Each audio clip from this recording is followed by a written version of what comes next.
I grew up in East Kalimantan, where the forest behind my house was my whole world. When I was a kid, I used to play and explore as if the forest itself was an adventure. Then I left for university, and when I come back, it was gone. Not thinned, gone, dry, orange earth as far as I could see, and the trucks carrying away what was left. That was the moment I stopped asking what happened and started asking who decided this and what did it cost. My name is Salma from Diponegoro University, and my speech today is titled The Price of Their Greed. What happened to my forest is not an isolated story.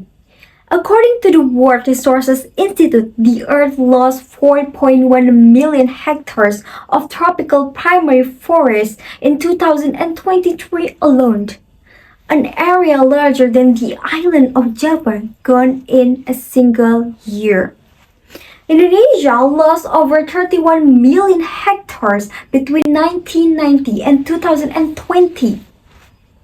Forests produce 28% of the world's oxygen, regulate rainfall, and store more carbon than all the world's cars and factories combined. The Intergovernmental Panel on Climate Change warned that continued deforestation will push us irreversible climate tipping points within 2 decades. It's not our grandchildren's problem, it's ours. And here's what that actually looks like. Scientists project that the Amazon could reach a point of no return before 2050. And when it does, global rainfall pattern collapse, harvests fail, and floods and droughts become the new normal. Indonesia, already one of the most deforested nations on earth, will be at the front line. The children being born today will live inside the consequences of what we decide right now. But who is responsible for this? The forests are not disappearing by accidents. They are disappearing by decisions.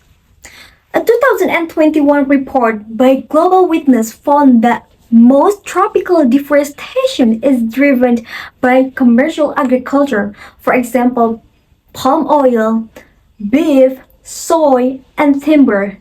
Industries worth billions, backed by corporations and governments that place profit above the planet. Those trucks I saw carrying away the earth of my childhood were not there by chance, they were there by design and by choice. So, what can we do about it? Maybe we don't have the power to change the rules or stop them outright, but we can start with ourselves. Look at your phone, on your feed, on your For Your page. There are already people fighting for this. Greenpeace, Wall High, and countless community movements are planting trees, exposing corporations, and making noise where it counts. Ordinary people are making videos, raising hashtags, and also turning what was once invisible into something impossible to ignore. That is power. Use your social media. Post, share, and tag your representatives. When a deforestation story breaks in private, and when petitions circulate, sign and share them, millions of signatures have already changed policies worldwide. It just takes 2 minutes. Multiply across generations, it becomes a force no government can ignore. The forest does not need your silence. It needs your voice. And you are already holding the most powerful tool for that in your hand. I think about the children growing up today in places like where I grew up, except the forest is already gone. Will we give them a word that breathes, or the bill for someone else's greed? I could not save the forest of my childhood, but you can't save someone else's. Do not let the next generation come home to orange earth and silent.